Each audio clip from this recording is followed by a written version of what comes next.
Hello and welcome to Talking Golf with Gary. This week, the dynamic Gary will introduce you to all kinds of topics pertinent to this past week of golf. He'll give you some tidbits of information as what's coming up and take you on a tour around the world for all of the golfing highlights.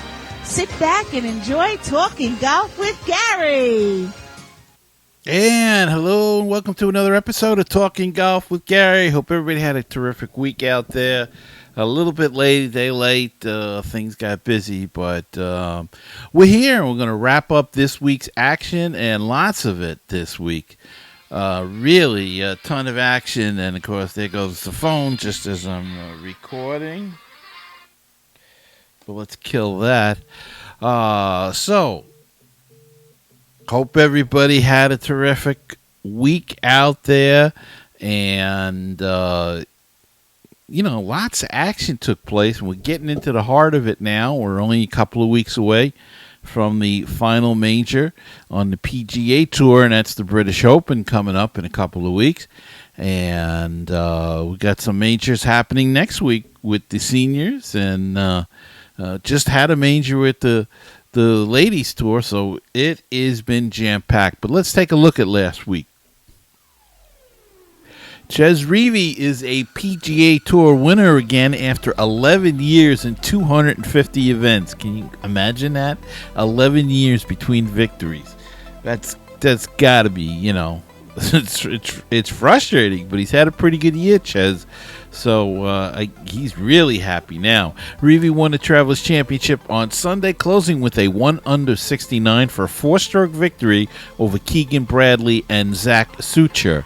The 37-year-old Reavie, whose first title came as a rookie at the 2008 RBC Canadian Open, finished at 17 under 263 at TPC River Highlands a week after tying for third in the U.S. Open.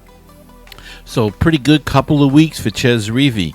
The former Arizona State player took a 6-stroke lead over Bradley and Sucher into the round after shooting a 63 on Saturday. He had an understated celebration, pulling his ball out of the hole and saluting the crowd with it. So, he I guess he didn't know what else to do. It's been such a long time, but he looks good in that coat and that trophy, boy, in his hands. So congratulations to Chez Reavie. Bradley made back-to-back birdies on 10 and 11 to get within 3 shots, but he just missed a 13-foot birdie putt on the 12th, then made a 9-footer on 13 to get within 2 strokes. His 22-foot birdie attempt at 14 just at the hole. He got within a stroke on the par 4 15th when he made a 7.5-foot birdie putt after Reavie missed an 11-footer. But Reavie put the tournament away on the par 4 17th, making a 14-foot birdie putt, while Bradley 3-putted for double bogey. Bradley and Sucher each shot 67, with Sucher playing the back 9 in 5 under 30. Sucher coming off an injury that kept him away for 13 months after the 2017 Travelers had his best ever finish in a PGA Tour event.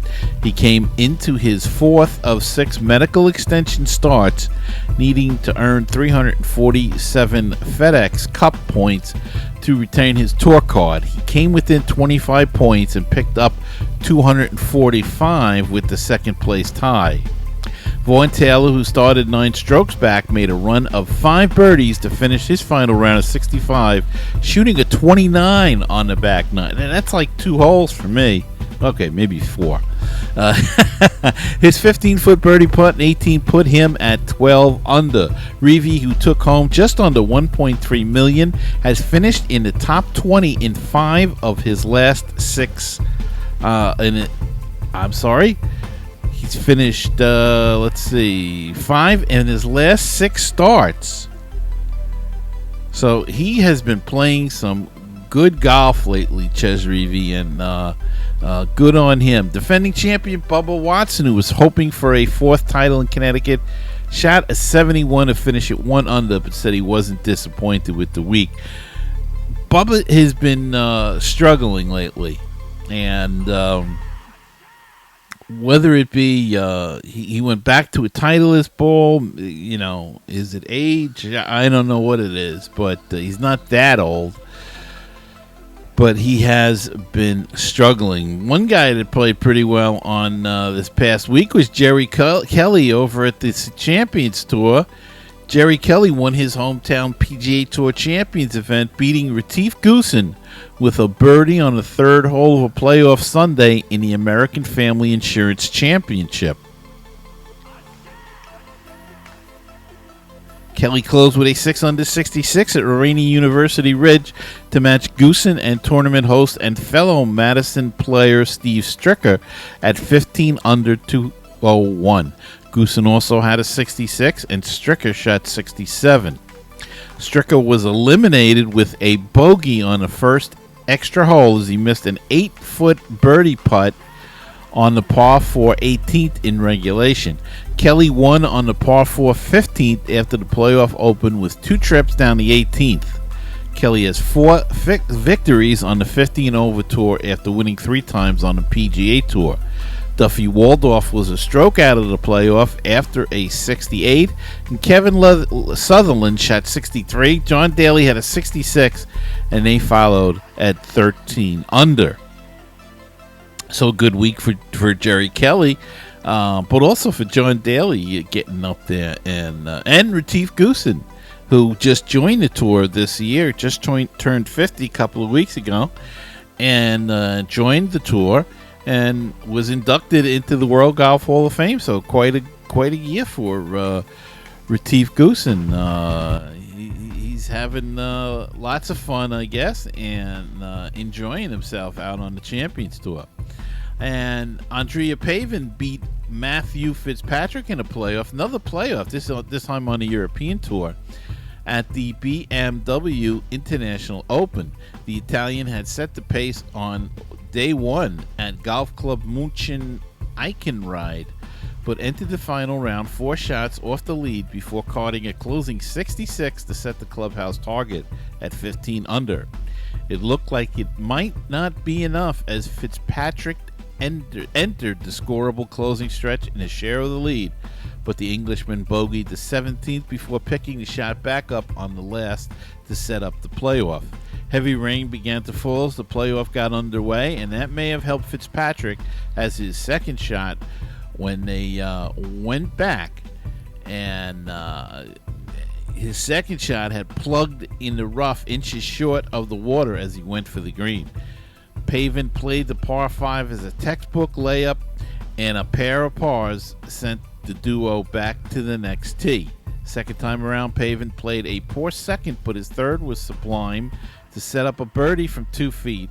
When Fitzpatrick failed to get up and down from the sand, Pavin was the champion. Austrian Matthias Schwab had led by 2 with 7 holes to play, but he signed for a 71 to finish in a tie for third at 17 under alongside defending champion Matt Wallace, overnight leader Jordan Smith, Spanish duo Rafa Cabrera Bello and Alvaro Quiros, South African Christian Bizundenhat, and Italian Eduardo Molinari. Cabrera Bello and Wallace had also held the lead at certain points at a thrilling final day in Munich, but the end it came to the head-to-head battle, and Pavin came out on top. And Hannah Green had a great day on the LPGA Tour as she won her first major championship, but her 2019 KPMG Women's PGA Championship victory also doubled as her first win on the LPGA Tour. Green is now one of 9 players to achieve these 2 firsts at this championship. Sung Hoon Park closed with a 4 under 68 on Sunday, her best effort of the championship, to finish 1 shot back of Hannah Green. Mel Reid nearly completed the largest come-from-behind victory in KPMG Women's PGA Championship history, trailing 54-hole leader Hannah Green by 9 strokes heading into Sunday's final round. Reid posted her best round of the year, a 6 under 66.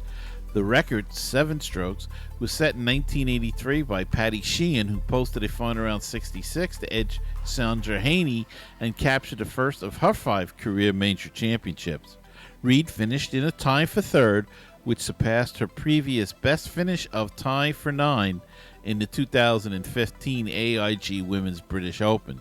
But it was Hannah Green who came through as the winner and fighting off all contenders and winning her first major championship as well as her first win on the LPGA Tour. So congratulations to Hannah Green. A big day for her as she takes home that title. All right, well, that's wraps up the week's action in the 4 major tours. We're going to take a break right here and come back with the update. Did get an email. Let's get to that from Charlie in, where was he from now? From Florida, and he said he loves the show, but wonders why I haven't had any guests lately. Well, there's a good reason for that, Charlie. Sometimes it's very difficult to get guests every week, and I was fortunate and I had a string of guests, but now the season's in full, but we try. We keep trying to bring people on, and hopefully we'll get a bunch and get them on as soon as we can. It's sometimes it's hard work, So we're trying to get more guests on the show. All right, we'll be back after these messages. Baseball and BBQ, your place for interesting baseball talk, opinions, and history. Baseball and BBQ, your place for barbecue recipes, tips, and interviews from the world of barbecue. If you like baseball and if you like barbecue, then tune in to Baseball and BBQ. Find us on iTunes, Stitcher, Google Play, and BaseballTalkRadio.com. Sponsor an ad on the podcast. Support our show and let people know about your business. Email us today. 516-362-0443. That is the Talking Golf Hotline. If you've got a question, a comment, or want to leave a voicemail, say hi. That's the number to call, 516-362-0443. Or if you'd like to leave an email, you can email the show at talkinggolf@gmail.com.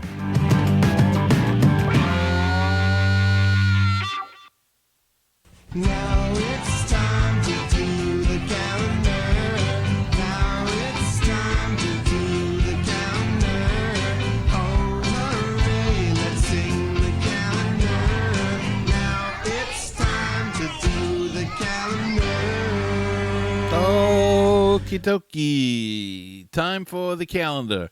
And can you believe it's the final week of June and we're almost done with the month, and the next time we talk, it'll be July. Well, it'll almost be July. We'll see. At least the next tournaments that we talk about will be July on the calendar. But wrapping it up this week, the Rocket Mortgage Classic takes place in the PGA Tour, and I believe that's a new event.